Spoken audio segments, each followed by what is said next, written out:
ঈদের জন্যই বাড়ি ফিরছিলেন ভিন রাজ্য থেকে পরিযায়ী শ্রমিক মহাবুল মণ্ডল, কিন্তু শেষ পর্যন্ত তার আর ঘরে ফেরা হলো না। ঘরে ফিরল তার নিথর দেহ। মুর্শিদাবাদের ডোমকল থানার শিবনগর এলাকার বাসিন্দা মহাবুল গত শনিবার রাতে ইন্দোর থেকে ফেরার পথে অসুস্থ হয়ে পড়েন।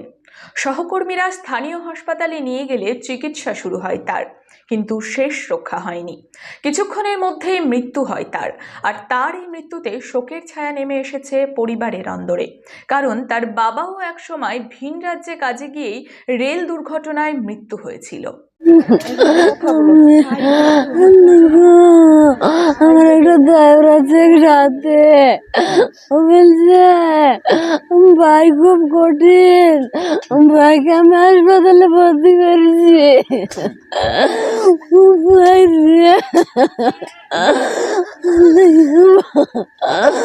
আমার ভাই কেমন আছে গো? আমার ভাইকে ফেলছে। ভাই আপনি তাড়াতাড়ি আসেন, আমার ভাই খুবই কঠিন। কান্দি ঘরে ফেলছে, ভাই আমার নাই রে। চারটি ডাক্তার বসেছে, খুবই কঠিন রে ভাই।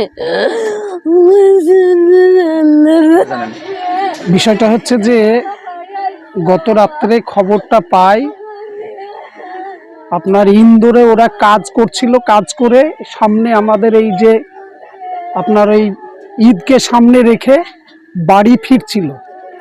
বাড়ি ফেরার পথেই ট্রেনে উঠে ওর শরীরটা হঠাৎ করে খারাপ হয়। তারপর ট্রেন থেকে নেমে ওইখানে একটা স্থানীয় হসপিটালে, সেটার নামও আমি জানি না, সেইখানে স্থানীয় হসপিটালে ভর্তি করে। তারপর ঘন্টাখানিক বাদে হার্টের সমস্যার কারণে মারা গেছে, এটা ডাক্তার বলেছে। আমার আর একটা ভাইপো ওইখানে আছে, সে সঙ্গে ছিল, সে আমাকে ফোনে বলল যে চাচা এই ব্যাপার, তো মারা গেল।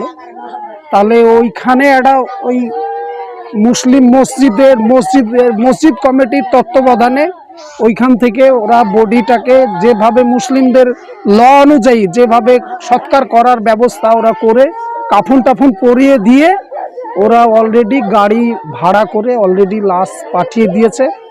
লাশ রাস্তার উদ্দেশ্যে রওনা হয়ে গেছে। ইতিমধ্যেই মোটামুটি ওরা প্রায় ঘন্টা 4-5 রাস্তা 5 ঘন্টা অতিক্রান্ত হয়ে গেছে। দুজন ড্রাইভার আছে, আর আমরা অসহায় গরিব মানুষ, এদের তো কিছুই নাই। এই যে পরিযায়ী শ্রমিকেরা সব সময়ের জন্যই বাইরে কাজ করে, এদের কিছু নাই। এক মানে অসহায় যাকে বলে, যে জমি জায়গা কিছু নাই বলতে, মানে 2 শতক মতো বাড়িতে জায়গা, 2 ভাই। এর বাপটাও এর আগে ট্রেনে কেটে মারা গেছে। মর্মান্তিক ঘটনায় কি আর বলবো। হ্যাঁ, এর বাবাও পরিযায়ী শ্রমিক ছিল, ট্রেনে কেটে মারা গেছে। কতদিন আগে? এটা তা বছর 30 হবে। বছর 30 আগে এর বাবা ট্রেনে কেটে মারা গেছে। আজকে এই ছেলেটাও রাস্তায় মারা গেল। ও কাজে গিয়ে মরেছে। এইটা ওর আপনি আমার আর কি চাচতো ভাইয়ের ছেলে, আর এটা আপন ভাই আমার ভাইপো হচ্ছে সম্পর্কে। এই আর তাছাড়া আমরা গ্রামের মানুষ। এই যে পরিযায়ী শ্রমিক এইভাবে মৃত্যু হচ্ছে, তো সরকার কোন রকম ব্যবস্থা গ্রহণ করছে না?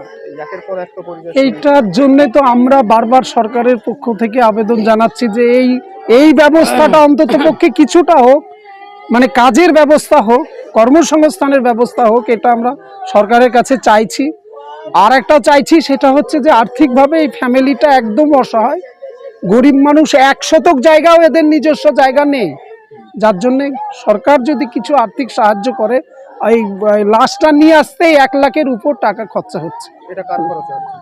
ওখানে মসজিদ কমিটি কিছুটা সাহায্য করছে, আর আমাদের ফ্যামিলিগত আমরা এই শরিকের লোক নিয়ে আমরা সবাই কালেকশন করে টাকাটা ম্যানেজ করে, গ্রামের মানুষ টাকা ম্যানেজ করে, আরও চাচতো ভাইটাই আছে ম্যানেজ করে এটা দিচ্ছি আর কি। কি নাম আপনার?